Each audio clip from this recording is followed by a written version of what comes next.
मेरे सम्मानित students and friends of life science,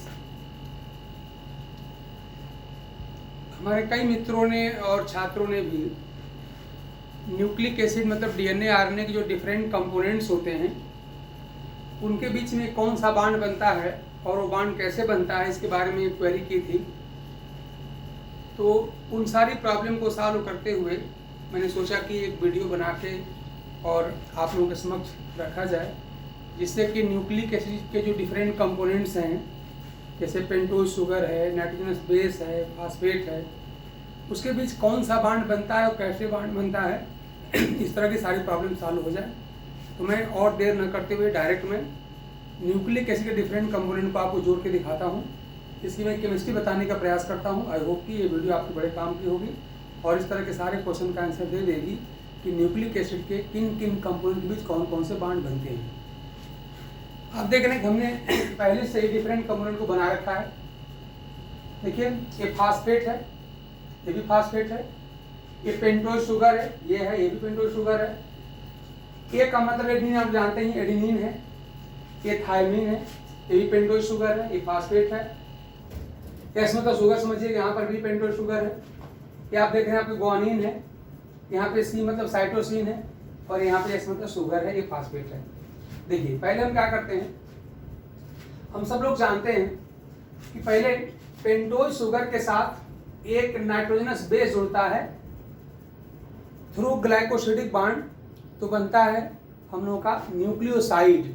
तो इस तरह से हमारा पेंटोज शुगर है, यहाँ पर एक बेस हमारा एडेनिन बेस है, इसको जोड़ के हम पहले बनाने जा रहे हैं एक न्यूक्लियोसाइड।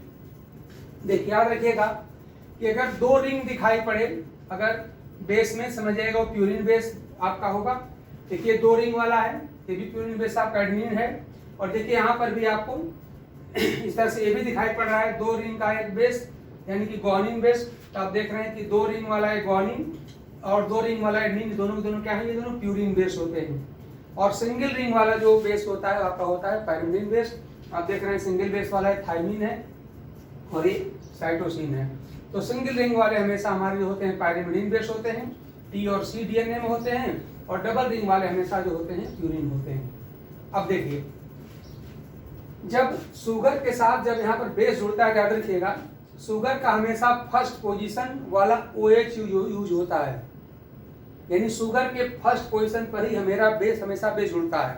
और याद रखिएगा, शुगर के फर्स्ट पोजीशन पर अगर प्यूरिन बेस होगी तो उसका 9th पोजीशन ऐड होता है। शुगर के फर्स्ट पर हमेशा प्यूरिन का 9th पोजीशन ऐड होती है।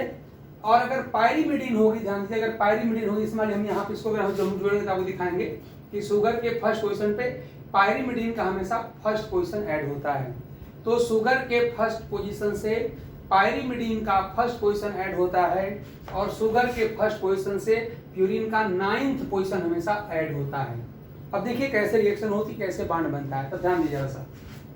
अब देखिए यहाँ पर क्या होने वाला है, यहाँ पर देख रहे हैं यहाँ पर OH है, यहाँ पर आप जानते हैं शुगर के पेंटोज शुगर के फर्स्ट टाइम में OH होती है। और देख रहे हैं 9th पे यहाँ पे NH है ना, 9th पे यहाँ पे NH है, याद रखिएगा। हम इसी में रिएक्शन करा के और इसी में हम बांड बना के दिखा दे रहे हैं ताकि बार बार आपको कहीं जगह जाना न पड़े। देखिए ऐसा हम करने क्या जा रहे हैं कि अब देखिए NH का यहाँ पे H ले लेंगे और OH का यहाँ पर फर्स्ट कार्बन का OH, यहाँ से देखिए मिल करके यहाँ पर वाटर निकल जाएगा, यहाँ से वाटर निकलता आपको दिखाई दे रहा है, ठीक है ना। तो इस तरह से क्या होता है कि बेस का जो NH होता है वहां से H और यहाँ पे शुगर का यहाँ जो OH होता है मिल करके वाटर निकल जाता है और इनके बीच में यानी कि 9th पोजीशन और फर्स्ट पोजीशन के बीच यहाँ पर बांड का फॉर्मेशन हो जाता है। तो यहीं पर मैं मिटा करके वाटर निकाल दे रहा हूँ, तो आप समझ लीजिएगा कि यहाँ पर आपका वाटर निकला होगा, है ना। यहाँ पर आप ऐसे वाटर निकाल दीजिए इस तरह से। देखिए भाई, मैंने वाटर यहीं से निकाल दे रहा हूँ। तो अब मैंने यहाँ से देखिए वाटर मैंने निकाल दिया, यानी इसको मैंने मिटा दिया, समझिए वाटर यहाँ पर निकल गया। और वाटर के निकलते ही क्या हो जाएगा, आपका जो फर्स्ट पोजीशन है ये 9th पोजीशन से आप देखिए ये जुड़ जाएगा, ये जुड़ गया। और यही जो बांड बना यही आपका ग्लाइकोसिडिक बांड है, याद रखिएगा, यही आपका ग्लाइकोसिडिक बांड है। इसी बांड को मैं यहाँ लिख दे रहा हूँ, ये हमारा है ग्लाइकोसिडिक बांड, यही आपका है ग्लाइकोसिडिक बांड। आई होप कि अब ग्लाइकोसिडिक बॉन्ड कैसे बनता है इसमें कोई डाउट आपको नहीं होगा। तो जैसे NH में यहाँ पर आप H था अभी मिटाया है और यहाँ पे OH था, तो यहाँ पे OH और यहाँ के H मिल के वाटर निकाल दिया और ये बॉन्ड आपका बन गया। ठीक, यहाँ पे ग्लाइकोसिडिक बॉन्ड बन गया और इस तरह से आपका ये शुगर और ये बेस मिल क्या बन गया। यह इतना हिस्सा क्या है तो आप जानते हैं हमारा न्यूक्लियोसाइड है। इतना हिस्सा हमारा हो गया न्यूक्लियोसाइड, ये हमारा न्यूक्लियोसाइड हो गया, इतना हिस्सा हमारा हो गया न्यूक्लियोसाइड। अब आइए हम सब लोग जानते हैं कि जब न्यूक्लियोसाइड के, ध्यान दीजिए, जब न्यूक्लियोसाइड के शुगर के अगेन शुगर और फास्फेट के बीच में जब एक बॉन्ड बनेगा तो अब देखिए वो बॉन्ड कैसे बनता होगा। तब देखिए जरा सा एक बात याद रखिए, शुगर के साथ ही बेस भी जुड़ता है और शुगर के साथ ही फास्फेट भी जुड़ता है। अब देखिए शुगर, आप जो डीएनए शुगर हम ले रहे हैं, आप देख रहे हैं डीएनए शुगर पे 3 जगह OH होता है। इसके पहली जगह पे था जो अभी हमने यूज कर दिया ये देखिए थर्ड OH दिखाई पड़ रहा है और यहाँ पर फिर से आप देखिए 5वें कार्बन पे यहाँ OH दिखाई पड़ रहा है। सब नंबर ही हमने किया हुआ है, ये 5वें दिखाई पड़ रहा है। तो याद रखिए जहाँ पे OH होगा वहीं पे कोई लिंकेज यहाँ पर हो सकता है। तो अभी मैं क्या कर रहा हूँ कि न्यूक्लियोटाइड बनाने के लिए इस 5th कार्बन पे जो OH है इसका यूज करके और मैं फास्फेट को जोड़ के बनाने जा रहा हूँ न्यूक्लियोटाइड। अब देखिए यहाँ पर रिएक्शन कैसे होती होगी, याद रखिए थोड़ा सा एक बात आप याद रखिएगा कि अगर देखिए आपने बेंजीन रिंग सब लोगों ने पढ़ा है, तो अगर नॉन बेंजीन रिंग के साथ, देखिए आपकी नॉन, ये कोई बेंजीन रिंग तो है नहीं, ये है नॉन बेंजीन रिंग। तो नॉन बेंजीन रिंग के साथ अगर यहाँ पे OH लगा होता है तो ये एल्कोहलिक होता है। फिर इस केमिस्ट्री आप याद रखिए एल्कोहलिक होता है। और ये आपका फास्फेट में वास्तव में फास्फोरिक एसिड होता है, आप जानते हैं पढ़ते हैं फास्फेट में वास्तव में होता है फास्फोरिक एसिड। तो आपका ये एसिड है और आपका ये एल्कोहल का टेस्ट देगा। अब देखिए जैसा एल्कोहल और एसिड के बीच के रिएक्शन से एस्टर और वाटर बनता है, ये बात आप याद रखिए। मैंने कहा एल्कोहल और एसिड के बीच के रिएक्शन से हमेशा एस्टर और वाटर बनता है और ये रिएक्शन कहलाती है एस्टरिफिकेशन, है ना। तो वहां पर ये एस्टरिफिकेशन रिएक्शन होती है। याद रखिए एस्टरिफिकेशन रिएक्शन में जो एसिड होता है, हाँ ये एसिड है आपका फास्फोरिक एसिड है, एसिड देता है OH। मेरी बात समझ जरा सा, हर जगह एसिड H देता है लेकिन इस रिएक्शन में एसिड अपना OH देता है और एल्कोहल अपना H देता है। तो फिर देखिए जैसा अब मैं यही करने जा रहा हूँ कि मैं यहाँ से लूंगा OH और यहाँ से लूंगा H, यानी फिर यही देखिए वाटर बनने जा रहा है ना, वाटर बन जाएगा और ये वाटर बन के निकल जाएगा। तो निकलने का मतलब इसको मैं मिटा दे रहा हूँ, समझ लीजिए आपका ये वाटर बन के निकल गया तो मैं इसको यहाँ से हटा दे रहा हूँ। ये वाटर बन के देखिए निकल गया, ये हट गया हमारा वाटर निकल गया यहाँ पर। और इस तरह से आप देख रहे हैं कि यहाँ पर एक बॉन्ड बन जाएगा और जो बॉन्ड यहाँ पर बना यही बॉन्ड आपका जो है, यही आपका है, ये आपका इनफैक्ट आपका ये फास्फोएस्टर बॉन्ड यही है, यही आपका है फास्फोएस्टर बॉन्ड, है ना, जिसने क्या किया है इस शुगर को जोड़ दिया है किससे, फास्फेट से। ये आपका हो गया फास्फोएस्टर बॉन्ड। हमने क्यों कहा एस्टर बॉन्ड, क्योंकि अभी मैंने कहा कि एल्कोहल और एसिड के बीच की रिएक्शन कहलाती है एस्टरिफिकेशन। ये एस्टरिफिकेशन के थ्रू बना है और जोड़ किसको रहा है, फास्फेट को जोड़ रहा है, इसीलिए इस बॉन्ड का नाम है फास्फोएस्टर बॉन्ड। तो मैं यहाँ दिखा दे रहा हूँ, ये हमारा है फास्फोएस्टर बॉन्ड, ये हमारा हो गया फास्फोएस्टर बॉन्ड, ये फास्फोएस्टर बॉन्ड बन गया। तो इस तरह से ये शुगर और बेस मिल कितना हिस्सा हमारा हो गया न्यूक्लियोसाइड, और फिर आप देख रहे हैं न्यूक्लियोसाइड के शुगर से हमने जोड़ दिया फास्फेट को, कौन सा बॉन्ड है, फास्फोएस्टर बॉन्ड से। तो ये बन गया पूरा पूरा आपका हो गया न्यूक्लियोटाइड। तो इस तरह से ये आपका फास्फेट, ये शुगर और ये बेस मिलके इतना हिस्सा हमारा हो गया, एक न्यूक्लियोटाइड हमारा हो गया, ठीक है ना। ऐसे नहीं मैं यहाँ पर नीचे एक और बना के दिखा दे रहा हूँ, बात यहाँ पर भी सेम वहीं पर होगी जैसे आपने ऊपर किया, तो रिपीट कर देते हैं। हम यहाँ पर असल में डाई न्यूक्लियोटाइड बना के दिखाने की कोशिश कर रहे हैं। फिर वही बात करिए, ये देखिए आपका ये बेस है, लेकिन बेस कैसा है कि साइटोसिन है, यानी कि पायरिमिडीन बेस है। तो अभी मैंने जैसा कि हमने बताया थोड़ी देर पहले आपको कि अगर पायरिमिडीन बेस होगा हमेशा अपने फर्स्ट पोजीशन से जुड़ेगा, शुगर के फर्स्ट पोजीशन पर, यानी यहाँ पे 1 और 1 के बीच में यही रिएक्शन जो यहाँ था वही रिएक्शन यहाँ पर रिपीट होगी, यानी यहाँ पर क्या होगा, यहाँ पर ग्लाइकोसिडिक बॉन्ड बनेगा। तो अगेन वही बात होने जा रही है कि क्या होगा, यहाँ का OH और यहाँ का H देखिए जहाँ से ये आपका वाटर निकल जाएगा, इतना हिस्सा वाटर बन के निकल गया। और वाटर बन निकलना मतलब इसको मैं मिटा दे रहा हूँ, ध्यान दीजिए। आप चाहें तो वाटर बना के निकाल के और फिर नीचे आप चाहें तो ऐसे ही फिगर बना सकते हैं, तो उतना मेरे पास जगह नहीं है, तो मैं इसको डायरेक्ट यहाँ से निकाल दे रहा हूँ। ये देखिए मैंने यहाँ से निकाल दिया वाटर, ध्यान दीजिए हमने यहाँ से वाटर निकाल दिया, और वाटर निकलने के बाद क्या हो जाएगा, ये दोनों आपस में जुड़ जाएंगे। देखिए यहाँ पर ये हमने इसको जोड़ दिया, फिर ये बांड आपका कौन सा रहेगा, यही ग्लाइकोसिडिक बांड जो यहाँ पर था वही बांड आपका यहाँ पर भी है। इसको मैं 60 में GS भी लिख दे रहा हूँ, यानी हमारा है 60 में लिख दे रहा हूँ यहाँ पर ग्लाइकोसिडिक बांड। ये GSB मतलब ग्लाइकोसिडिक बांड समझिएगा। एक ग्लाइकोसिडिक बांड को भी मैं यहाँ पर GSB लिख दे रहा हूँ ताकि आपको याद रहे, GSB मतलब ग्लाइकोसिडिक बांड। ये भी आपका हो गया।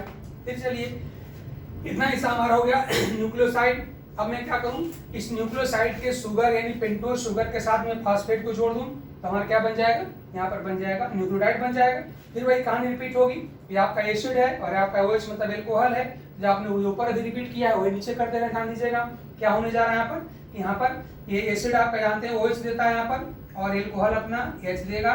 तो इतना हिस्सा देखिए फिर से वाटर बन के निकल जाएगा। तो निकलने का मतलब मैं यहाँ से को मिटा दे रहा हूँ, मतलब देखिए वाटर में निकाल दे रहा हूँ। ये वाटर आपका निकल गया और वाटर के निकलने के बाद आप देख रहे हैं इनके बीच में यहाँ पर फिर से बांड बन गया। ये कौन सा बांड है, यही वाला बांड यहाँ पर भी है। ये भी आपका फास्फोएस्टर बांड है, ये बन गया आपका फास्फो एस्टर बांड, ये बन गया। तो इस तरह से एक ग्लाइकोसिडिक बांड है और यहाँ पर फास्फोएस्टर बांड है। याद रखिएगा कि पेंटोज शुगर के साथ जो नाइट्रोजनस बेस जुड़ती है हमेशा ग्लाइकोसिडिक बांड के साथ जुड़ती है और पेंटोज शुगर के साथ जो फास्फेट जुड़ता है वो आपका यहाँ पर फास्फोएस्टर बांड के साथ जुड़ता है। तो इस तरह से एक न्यूक्लियोटाइड आपका यहाँ से यहाँ तक आपका एक न्यूक्लियोटाइड ये हो गया और ये भी एक न्यूक्लियोटाइड आपका हो गया। चलिए तो इस तरह से हमारे एक स्ट्रैंड के हमने 2 न्यूक्लियोटाइड बना के दिखाया हुआ है। यही बात आप यहाँ रिपीट कर सकते हैं, यहाँ भी बात वही होगी। ध्यान दीजिए, अगर मैं क्या करूँ, अगर मैं यहाँ क्या करूँ कि अपने इस पेंटोज शुगर के साथ में जोड़ता हूँ बेस को, तो वही जैसे आपने यहाँ किया वही आप रिपीट कर दीजिए। तो क्या हो जाएगा, यहाँ पर शुगर का हमारा OH और यहाँ का H मिलकर देखिए यहाँ पर वाटर निकल गया है ना। तो ये वाटर इस तरह से निकल जाएगा, निकलने में मैं मिटा दे रहा हूँ। ध्यान दीजिए ये वाटर मैंने निकाल दिया, ये वाटर निकल गया और आप देखें इनके बीच क्या हो जाएगा, ये बांड यहाँ पर बन गया, ये बांड आपका बन गया। ठीक, ये कौन सा बांड है, तो आप जानते हैं कि शुगर और बेस के बीच हमेशा जो बांड बनता है कौन सा बांड होता है, आप जानते हैं कि ग्लाइकोसिडिक बांड होता है, यानी GSB है। ये ग्लाइकोसिडिक बांड आपका है यहाँ पर, ये बांड आपका बन गया। ये कुछ है नहीं, यहाँ पर बोर्ड धसा हुआ है, ग्लाइकोसिडिक बांड है आपका।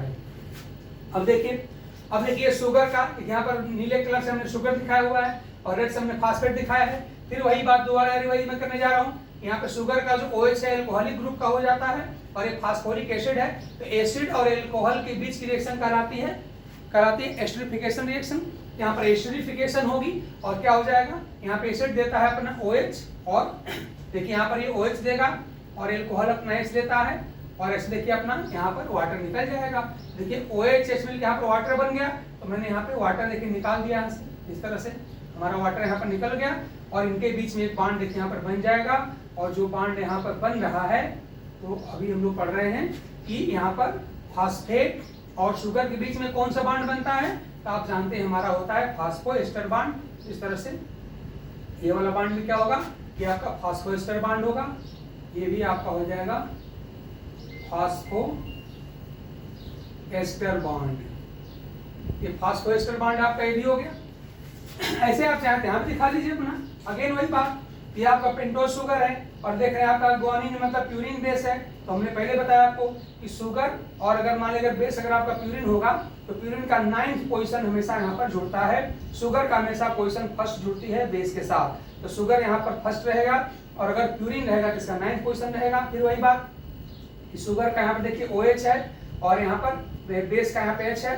देखिए इस यहाँ हमने अलग अलग कलर दिखा रखा है कि OH यहाँ पर ब्लैक कलर से है जो शुगर वाला है और H हमारा जो बेस वाला ब्लू कलर का है। तो शुगर का यहाँ पर OH और बेस का H में देखिए यहाँ वाटर निकल गया। इस तरह से मैं इसको वाटर निकाल दे रहा हूँ, मैंने मिटा दिया, मतलब वाटर मैंने निकाल दिया तो हमारा वाटर निकल गया। और फिर देखिए आपका यहाँ पर ये बांड बन गया। ये बांड कौन सा बना, अगेन आपका वही बांड है जो शुगर को जुड़ता है बेस से, यानी कौन सा बांड है, ग्लाइकोसिडिक बांड है। ये आपका ग्लाइकोसिडिक बांड है। इस तरह से तो हमने क्या किया कि इधर से एक न्यूक्लियोटाइड हमने ये ले लिया, अगला हमने ये ले लिया, 2 हमने न्यूक्लियोटाइड यहाँ ले लिया। ऐसे ध्यान दीजिए यहाँ पर अगेन आपका एक न्यूक्लियोटाइड ही हो गया आपका यहाँ से लेके यहाँ तक और एक आपका ये हो जाएगा यहाँ पर से यहाँ तक, यहाँ पर अगला हमारा न्यूक्लियोटाइड हमारा हो जाएगा। अभी देखते हैं कैसे जोड़ते हैं। अब देखिए ऐसा पहले मैं क्या करूँ कि हम एक न्यूक्लियोटाइड को दूसरे से जोड़ने जा रहे हैं। ध्यान दीजिएगा यहाँ से यहाँ तक हमारा एक न्यूक्लियोटाइड है, ये हमारा एक न्यूक्लियोटाइड है। मैं एक न्यूक्लियोटाइड को दूसरे से जोड़ने यहाँ पर जा रहा हूँ। अब देखिए क्या होने वाला है इसमें, तो ध्यान दीजिए आप कहते हैं कि एक न्यूक्लियोटाइड दूसरे से जुड़ता है फास्फोडाइएस्टर बॉन्ड से, है ना, ध्यान दीजिएगा। तो शुगर जो होती है वो फास्फेट से जुड़ती है फास्फोएस्टर बॉन्ड से, और एक न्यूक्लियोटाइड दूसरे न्यूक्लियोटाइड जुड़ता है फास्फोडाइएस्टर बॉन्ड से। इसको हम फास्फोडाइएस्टर बॉन्ड क्यों कहते हैं, ये हम बताने की कोशिश कर रहे हैं। ध्यान दीजिए, अब यहाँ क्या होने जा रहा है, यहाँ पे होने जा रहा है कि देखिए अगेन वही बात, ये आपका यहाँ पर क्या है, शुगर है, यहाँ का OH है। तो शुगर के इसे आप देख रहे हैं कि नॉन बेंजीन रिंग है, तो नॉन बेंजीन रिंग के साथ जो OH लगती है वो एल्कोहलिक ग्रुप का कैरेक्टर शो करती है, और ये आपका एसिड है। हमने कहा था आपसे कि एल्कोहल का एसिड से रिएक्शन कराता है एस्टरिफिकेशन, यहाँ भी एस्टरिफिकेशन होने जा रही है, जिसमें क्या हो जाएगा कि आपका ध्यान दे रहे हैं यहाँ पर कि इसके H को थोड़ा मैं यहाँ दिखा दूंगा, यहाँ पर ऐसे OH यहाँ दिखा दूँ, तो याद रखिएगा कि एल्कोहल यहाँ ध्यान, यहाँ पर एल्कोहल की तरह बिहेव करेगा, तो एल्कोहल अपना H देगा, एल्कोहल अपना यहाँ पे H दे रहा है, और एसिड अपना OH देगा, और ऐसे आपका वाटर बन के निकल जाएगा।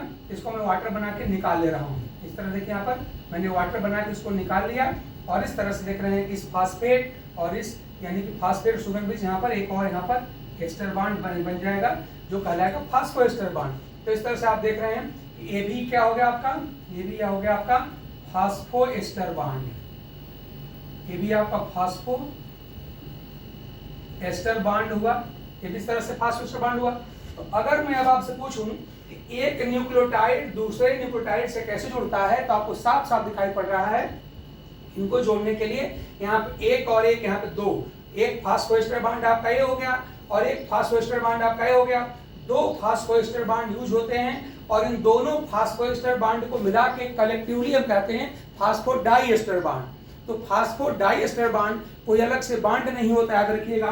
दो फास्फोएस्टर बॉन्ड को मिला के हम कहते हैं फास्फोडाइएस्टर बॉन्ड, ये दोनों मिला के कहलाएंगे आपके फास्फोडाइएस्टर बॉन्ड। तो अगर आपसे पूछता है कि न्यूक्लिक एसिड में, याद रखिए कि एक शुगर बेस से किस बॉन्ड जुड़ती है, तो आपका आंसर होगा ग्लाइकोसिडिक बॉन्ड जुड़ती है। ऐसे शुगर फास्फेट से कैसे जुड़ेगी, तो आप कहेंगे फास्फोएस्टर बॉन्ड जुड़ती है। ऐसे एक न्यूक्लियोटाइड दूसरे कैसे जुड़ता है, तो आप कहेंगे फास्फोडाइएस्टर बॉन्ड जुड़ती है। और मैं फिर रिपीट करूं कि फास्फोडाइएस्टर बॉन्ड कोई अलग से बॉन्ड नहीं होता। इनफैक्ट एक फास्फोएस्टर बॉन्ड ये है, एक फास्फोएस्टर बॉन्ड ये है, और आप देख रहे हैं दोनों ये बॉन्ड लगेंगे तभी तो दोनों जुड़ पाएंगे। तो इस तरह से दो फास्फोएस्टर बॉन्ड को मिला के हम कहते हैं फास्फोडाइएस्टर बॉन्ड। तो इस तरह से आप देख रहे हैं कि एक को हमने दूसरे से न्यूक्लियोटाइड से हमने जोड़ दिया। ठीक, ऐसे आप यहाँ पर भी देख लीजिएगा, जो बात हमने यहाँ रिपीट किया वही बात आप यहाँ पर रिपीट कर लीजिएगा। इसको भी यहाँ से जोड़ना आपको आता ही आता है। क्या कैसे क्या करेंगे कि शुगर का ले लेंगे, आप यहाँ से H ले लेंगे, देखिए यहाँ से, और यहाँ पर क्या हो जाएगा कि यहाँ पर एक फास्फेट लगेगा, यहाँ पर हम फास्फेट इसको हम जोड़ देंगे इस तरह से। तो जैसे हमने यहाँ पे जोड़ा वैसे आप इनको भी जोड़ दीजिएगा, है ना, इनको आप जोड़ लीजिए, कैसे जोड़ा जाता है। यानी ये दोनों आपस में फिर यहाँ पर फास्फेट लाकर हम जोड़ देंगे, तो वो जैसे आपने यहाँ किया वैसे यहाँ पे कर लीजिए। वीडियो बड़ी हो जाएगी, इसलिए जो हमने इधर किया था वही आप यहाँ पे खुद कर लीजिएगा। अब मैं इसमें हाइड्रोजन बॉन्ड का इन्वॉल्वमेंट दिखाने जा रहा हूँ। ध्यान दीजिएगा, जैसे मैंने यहाँ पे बनाया है वैसे आप इसको भी अपना बना लीजिएगा, कोई नई बात नहीं है यहाँ पर, इसी बात को समझने की बात कोशिश करिए। अब मैं हाइड्रोजन बॉन्ड का इन्वॉल्वमेंट यहाँ पे करने जा रहा हूँ। तो अब देखिए क्या होने वाला है, याद रखिएगा, छोटा सा कॉन्सेप्ट है। अगर आपको पता चल जाए कि, ध्यान दीजिएगा, अगर कहीं निगेटिवली चार्ज ऑक्सीजन हो और पॉजिटिवली चार्ज हाइड्रोजन हो, याद रखिएगा, इनफैक्ट जो होता है कि पार्शियल, इसको कहते हैं पार्शियल नेगेटिव चार्ज, और ये होता है पार्शियल पॉजिटिव चार्ज। पार्शियल का मतलब होता है ये अगर कोई चार्ज का अमाउंट अगर एक इलेक्ट्रॉन या एक प्रोटॉन के चार्ज के बराबर होता, अगर सॉरी एक इलेक्ट्रॉन या एक प्रोटॉन के चार्ज से अगर कम होता है तो उसको हम कहते हैं पार्शियल चार्ज कहते हैं। और इलेक्ट्रॉन पे चार्ज कितना, सब लोग आप जानते हैं, ये होता है आपका 1.6 × 10⁻⁻19 कूलम। आप जानते हैं इसको हम यूनिट चार्ज भी कहते हैं, हम साइंस वालों को जानते रहना चाहिए। तो ये हमारा यूनिट चार्ज है, यही इलेक्ट्रॉन का चार्ज है, यही प्रोटॉन का चार्ज है। इलेक्ट्रॉन पे नेगेटिव नेचर का होता है, प्रोटॉन में पॉजिटिव नेचर का होता है, यही होता है ना। तो हम करने क्या जा रहे हैं कि इससे कम के चार्ज को हम कहेंगे पार्शियल चार्ज। तो अगर कहीं पर ऐसे डेल्टा का चिन्ह लगा रहेगा, डेल्टा का सिंबल है, समझिएगा चार्ज का अमाउंट क्या होगा, इससे कम होगा, और इससे कम के चार्ज को हम कहते हैं पार्शियल चार्ज। तो मैं यही बात कह रहा हूँ कि अगर कहीं पर भी आपको दिखाई पड़े कि ऑक्सीजन पे पार्शियल नेगेटिव चार्ज है, H पे अगर पार्शियल पॉजिटिव चार्ज है, तो इनके बीच में जो बॉन्ड बनता है यही बॉन्ड होता है हाइड्रोजन बॉन्ड। ये बात आप समझ लीजिए। तो इस तरह से ये बॉन्ड आपका H बॉन्ड होता है, हाइड्रोजन बॉन्ड होता है, इसको डॉटेड लाइन से यहाँ पे दिखाया जाता है। अब देखिए, मैं इस बॉन्ड को अपने यहाँ दिखाने जा रहा हूँ, ध्यान दीजिएगा, आपका ये बनेगा, एक डीएनए स्ट्रैंड बन जाएगा और ये आपका दूसरा डीएनए स्ट्रैंड बन जाएगा। ध्यान दीजिएगा, ये आपका एक डीएनए स्ट्रैंड बन रहा है, ये दूसरा बन रहा है, ठीक ना। तो जब एक डीएनए स्ट्रैंड को दूसरे से जोड़ते हैं, याद रखिएगा, तो एक डीएनए स्ट्रैंड का आपका क्या है, ध्यान दे रहे हैं, यहाँ पर एक नाइट्रोजन बेस है और अगले का एक नाइट्रोजन बेस है। और आप जानते हैं कॉम्प्लीमेंट्री प्रिंसिपल से आप लोग जानते हैं हमेशा प्यूरीन से पायरिमिडीन जुड़ती है, यानी ए से हमेशा टी जुड़ता है और जी से हमेशा सी जुड़ता है। देखिए, जी से हमेशा सी जुड़ता है। अब देखिए, ये जो बेसेज होते हैं, या कोई आपसे पूछिए कि एक डीएनए स्ट्रैंड दूसरे डीएनए स्ट्रैंड से कैसे जुड़ता है, तो आप कहेंगे हाइड्रोजन बांड जुड़ता है। अब देखिए हाइड्रोजन बांड कैसे बनते हैं, क्यों कहीं पर, क्यों आप ए और टी के बीच में क्यों आप 2 हाइड्रोजन बांड बनाते हैं और जी और सी में क्यों 3 बनाते हैं, ये मैं बताने की कोशिश कर रहा हूँ। मैं जल्दी इसलिए बोल रहा हूँ ताकि वीडियो आपकी लंबी ना हो जाए, ध्यान दीजिए इस बात का। अब समझिए जरा सा, ये आपका ऑक्सीजन है, ध्यान करें, ऑक्सीजन है। यहाँ आप देख रहे हैं कि आप जाते हैं रिंग में, यहाँ पर जहाँ कुछ नहीं लिखा है पर कार्बन होगा, ध्यान दीजिएगा, इस जगह पे आप कार्बन समझिएगा, यहाँ पे कार्बन होगा और ये ऑक्सीजन है, आप जानते हैं। तो सी डबल बॉन्ड एक इलेक्ट्रॉन पुलिंग ग्रुप होता है, इलेक्ट्रॉन खींचने वाला ग्रुप होता है। वैसे ध्यान दीजिए कि ऑक्सीजन की इलेक्ट्रॉन खींचने की क्षमता, जिसको हम कहते हैं इलेक्ट्रोनेगेटिविटी, वो हाई होती है कार्बन से। तो क्या हो जाएगा, इस बांड के इलेक्ट्रॉन को O अपनी तरफ खींच लेगी, इसलिए O पे कौन चार्ज आएगा, O पे आ जाएगा थोड़ा सा नेगेटिव चार्ज आ जाएगा। इसी प्रकार से याद रखिएगा कि नाइट्रोजन और हाइड्रोजन में से इलेक्ट्रॉन खींचने की क्षमता नाइट्रोजन की अधिक होती है। तो क्या हो जाएगा, इस बांड का इलेक्ट्रॉन क्या होगा, H या N खींच लेगा, और जब इलेक्ट्रॉन N खींच लेगा तो H पे क्या आ जाएगा, थोड़ा सा यहाँ पर पॉजिटिव चार्ज आ जाएगा। तो आप देख रहे हैं यहाँ पर O के पास यहाँ पर पार्शियल नेगेटिव चार्ज आ गया, H के पास पार्शियल पॉजिटिव चार्ज हो गया। और आप जानते हैं, अभी मैंने बताया था आपको कि जब O के ऊपर नेगेटिव चार्ज हो और H के पास पॉजिटिव चार्ज हो और ऐसे स्ट्रक्चर पास पास आए तो उनके बीच में हाइड्रोजन बॉन्ड बन जाता है। और इस हाइड्रोजन बॉन्ड को याद रखिए हमेशा डॉटेड लाइन दिखाया जाता है। देखिए यहाँ पर मैंने हाइड्रोजन बॉन्ड यहाँ बना दिया, ये बन गया, ठीक है ना। वही बात है कि यहाँ पर ध्यान दीजिएगा जरा सा, यहाँ पे NH दिखाई पड़ रहा है। आगे नहीं बात रिपीट होगी कि नाइट्रोजन की इलेक्ट्रॉन खींचने की क्षमता हाइड्रोजन से अधिक होती है, तो N क्या करेगा, इलेक्ट्रॉन खींच लेगा, इस H पे क्या आ जाएगा, तो आप देख रहे हैं कि H पे आ जाएगा यहाँ पर पार्शियल नेगेटिव चार्ज आ जाएगा। और N पे आप देख रहे हैं ये जो N है, इस पर कौन सा आ जाएगा, इस पर आप जानते हैं पार्शियल, यहाँ पर उल्टा बोल रहे हम, H के ऊपर पार्शियल पॉजिटिव चार्ज आ जाएगा और N पे आ जाएगा पार्शियल नेगेटिव चार्ज, क्योंकि N की इलेक्ट्रॉन पुलिंग कैपेसिटी आप जानते हैं हमेशा अधिक होती है कार्बन की तुलना में। तो क्या हो जाएगा, देखिए यहाँ पर H पर आपका हो गया पार्शियल पॉजिटिव चार्ज, N पे हो गया पार्शियल नेगेटिव चार्ज। और याद रखिएगा 3 एलिमेंट हैं, फ्लोरीन, ऑक्सीजन और नाइट्रोजन। इनमें से तीनों में से कोई अगर आपको मिल जाए, याद रखिएगा इन पर हमेशा पार्शियल नेगेटिव चार्ज लगाइएगा। तो इनमें से तीनों में से कोई अगर आपको एलिमेंट मिल जाए नेगेटिव चार्ज वाला और H हमेशा आएगा पॉजिटिव चार्ज वाला, तो इनके बीच में जो बॉन्ड बनेगा हमेशा H बॉन्ड होगा। याद रखिएगा यहाँ पर O और H के बीच में यहाँ पे बॉन्ड बन रहा है और यहाँ पे कौन बन रहा है, यहाँ पे N और H के बीच में बॉन्ड बनने जा रहा है। याद रखिएगा H का F से भी बन सकता है हाइड्रोजन बॉन्ड, O से भी बन सकता है और N से भी बन सकता है। यहाँ पर N के साथ ही बन रहा है, तो आप यहाँ पर भी H बॉन्ड बनाइए तो साफ साफ दिखाई पड़ रहा है कि एडेनिन और थाइमिन के बीच जो चाहे अगर N और H आमने सामने कहीं दिखाई पड़ रहे हो या OH आमने सामने दिखाई पड़ रहे हो, तो खाली 2 ही पॉइंट आपको दिखाई पड़ रहा है। और आप देखें कहीं कोई इनके बीच तीसरा कोई पॉइंट दिखाई नहीं दे रहा है जहाँ पे HO अथवा NH आमने सामने आ जाए। तो साफ साफ दिखाई पड़ रहा है कि यहाँ पे 2 ही जगह पे ये लोग दिखाई पड़ रहे हैं, HO और NO। तो इस तरह से खाली 2 ही H बॉन्ड का फॉर्मेशन होता है। तो इसको अगर मैं शार्ट में लिख दूं, ये बॉन्ड हमारा कौन सा है, तो आप H मतलब हाइड्रोजन समझिएगा, ये H बॉन्ड है मतलब हाइड्रोजन बॉन्ड है। और ये भी कौन सा बॉन्ड है, तो ये भी आपका हाइड्रोजन बॉन्ड है। तो आई थिंक जब आप समझ गए होंगे कि A और T को आपस में कौन जोड़ता है, तो हाइड्रोजन बॉन्ड जोड़ता है। और A और T में 2 ही H बॉन्ड क्यों बनते हैं, साफ साफ आपको क्लियर दिखाई पड़ रहा है। अब जरा जाइए फट से यहाँ पर G और C के बीच में यही रूल आप यहाँ पे लगाइए, साफ साफ दिखाई पड़ रहा है। ये C डबल बॉन्ड वो है, O की इलेक्ट्रॉन पुलिंग कैपेसिटी हाई होती है, इसलिए O पे क्या आ जाएगा, तो O पे आ जाएगा आपका पार्शियल, यहाँ पर आ जाएगा नेगेटिव चार्ज। और देख रहे हैं N के साथ H लगा है, N की इलेक्ट्रॉन खींचने की क्षमता अधिक होती है, तो N यहाँ पे इलेक्ट्रॉन खींच लेगा, तो H पे आ जाएगा आपका पार्शियल पॉजिटिव चार्ज। और आप देख रहे हैं O पे नेगेटिव, H पे पॉजिटिव हो गया, अब आप क्या हो जाएगा, अब यहाँ पर देख रहे हैं साफ साफ अब आपको यहाँ पर एक H बॉन्ड बनता हुआ दिखाई दे रहा है। इसी प्रकार से आप देख रहे हैं N की इलेक्ट्रॉन पुलिंग कैपेसिटी हाई है H की तुलना में, तो इलेक्ट्रॉन खींच लेगी N, तो H पे आ जाएगा अगेन आपका यहाँ पर आ जाएगा पार्शियल पॉजिटिव चार्ज आ जाएगा। और देख रहे हैं आप N है, तो N पे हमेशा क्या हो जाएगा, N पे आएगा पार्शियल नेगेटिव चार्ज। और आप देख रहे हैं इधर से अगर मैं थोड़ा इसको इधर शिफ्ट कर दूं, ये आपका N आपका है 5वां नंबर दिया था, तो यहाँ पे आ जाएगा पार्शियल नेगेटिव चार्ज, एस पे आ गया पार्शियल पॉजिटिव चार्ज। आप देख रहे हैं कि एन और एस के बीच में यहाँ पर बॉन्ड का फॉर्मेशन हो जाएगा, ये भी बॉन्ड आपका हाइड्रोजन बॉन्ड होगा। और फिर आप देख रहे हैं इस NH2 में एन की इलेक्ट्रॉन खींचने की क्षमता अधिक है, तो इस बॉन्ड का इलेक्ट्रॉन एन खींच लेगी, तो एस पे आ जाएगा आपका पार्शियल पॉजिटिव चार्ज आ जाएगा, और पे आ जाएगा पार्शियल नेगेटिव चार्ज। तो देख रहे हैं कि एक बॉन्ड का फॉर्मेशन यहाँ भी हो रहा है। तो साफ साफ दिखाई पड़ रहा है कि जी और सी के बीच में 1, 2 और 3 यहाँ पे H बॉन्ड का फॉर्मेशन हो रहा है। जो बॉन्ड डॉटेड लाइंस दिखाए जाते हैं वो हमेशा हाइड्रोजन बॉन्ड होते हैं। मैं एक को यहाँ पे लिख दे रहा हूँ, ये आपका कौन सा बॉन्ड है, तो हाइड्रोजन बॉन्ड है, ठीक है ना। ए भी आपका कौन सा बॉन्ड है, हाइड्रोजन बॉन्ड, ये भी आपका हाइड्रोजन बॉन्ड है। तो साफ साफ दिखाई पड़ रहा है कि जी और सी के बीच में 1, 2 और 3 यहाँ पर हाइड्रोजन बॉन्ड यहाँ पर बन गया, ठीक है ना।